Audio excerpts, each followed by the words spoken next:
Hey everyone, and welcome back to my channel. If you're new here, my name is Kristin and I love to craft. Today I'm going to show you how to sublimate bookmarks on the H17. So let's go ahead and get into today's video. That is my sublimation printer on the bottom, and then on top is my regular printer. And if you are looking for this stand, I will have it linked down below. I do store my paper and ink in that little drawer at the bottom, but this is a really cool stand. It does save a lot of space. For the H17, you need to print on sublimation film, and you need to make sure that it is the matte side that you are printing on. This is a brand new pack, so let's go ahead and open it up. And this is what the film looks like. So here it is up close. There's that matte side. And then you can see the reflection of the window, but this is the glossy side. I do have a piece loaded. Let's go ahead and click print. And here's that image that we printed. Again, print on that matte side. I cannot stress that enough. So here is the H17, and I'm going to show you that we can make so much more than just phone cases with this machine. So let's go ahead and get started. Just to cover some basics, it does take sublimation film and not sublimation paper. I do highly recommend to download their software, which is Locklick, and I will have it linked down below as well. It's very user-friendly. You get to choose your device. This is the H17. There's also several different templates. There's the phone case template, the button template, just a bunch of templates to make sure that your images are on there correctly. It does have two heating plates, so you have the top heating plate and the bottom heating plate. It does come with a pair of gloves, so make sure that you always use these when handling this machine. Let's go ahead and set the temperature. We're going to press the power button. We're going to press the temperature button. The yellow means that you're setting the top plate. We're going to set it to 275. We're going to press the temperature button again. It'll be red. We're going to set that to 275 as well.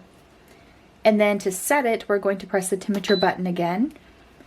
In order to set your timer, the first timer will be your preheat. Based off of what I've created, the 5 seconds is plenty of time. So we're going to press that timer button. It's already set to 5.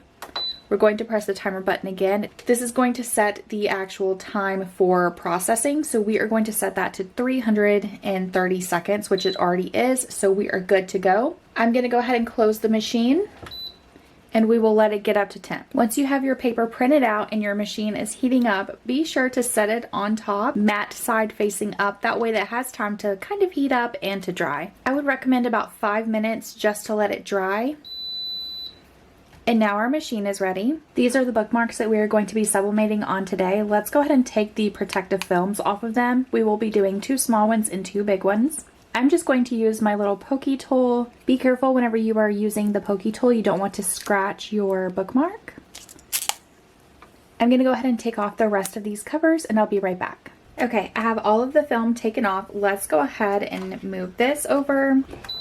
And we are going to open it up. We are just going to set these down in there. Like that. All right, and then we are going to set this matte side down and make sure that that black seal all the way around it is covered up. It will not be able to suction correctly. So we do have it lined up. Let's go ahead and close our machine.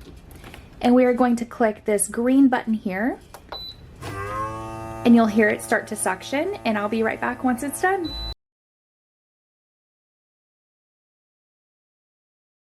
We do have about 3 seconds left. Go ahead and put on your gloves. You'll hear that beep. This is a hot peel. So we're gonna go ahead and open it up, and we are just going to lift this up. Look at how beautiful that those turned out. Oh my goodness, these bookmarks are going to be perfect for our book club. Here's all 4 of those bookmarks. Let's move over to the craft table. Okay, everything has had time to cool, so let's go ahead and take a closer look at these bookmarks. Okay, so here is a closer look at those bookmarks. They turned out really vibrant. I know like some angles it looks like it's very pale and not really showing up, but in person they turned out super vibrant. Let's take a look at the smaller ones. And there those are. Again, that lighting is just making it look not as vibrant, but these turned out super cute. I'm so excited. Let's go ahead and add some tassels. If you watched a previous video, I did buy like a bulk pack of ribbon, or ribbon scraps I think it was called, and I thought that it would be just so cutesy to add a couple of those to the top. So I have a couple of strands here. I think I'm going to use this one. That one is just so cool. And so is this one too, and the green one. So let's see if it'll actually fit through here. I might have to use a pair of scissors and maybe push them through. Let's just try it and see if it works. There we go. That was super easy. So I'm just going to pull it through a little bit like that. I think that is about the right length. Let's go ahead and cut it off. And then we can just tie it at the top. Oh, that is so cutesy. I really like that, the little extra tassel at the top. Okay, let's go ahead and move the glove out of the way. So we'll have one with that ribbon, and then we'll put one with the pink. Let's go ahead and take those scissors so we can push it through again.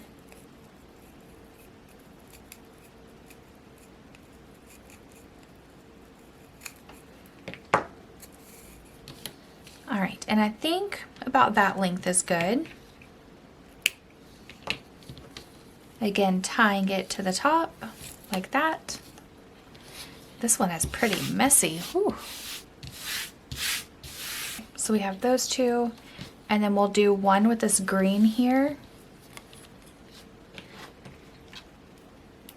I'm really glad that I bought that scrap pack of ribbon, because some of these I probably would have never purchased just because they're so unique, and usually I'm just like a plain Jane kind of girly, but I'm excited to use something that I usually wouldn't gravitate towards.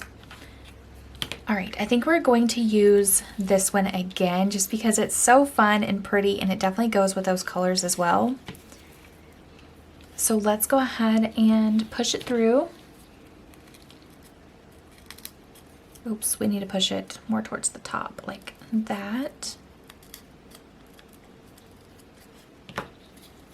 And then pull it through. Super easy. And then we'll cut it off about right there. And then we'll just tie it at the top again.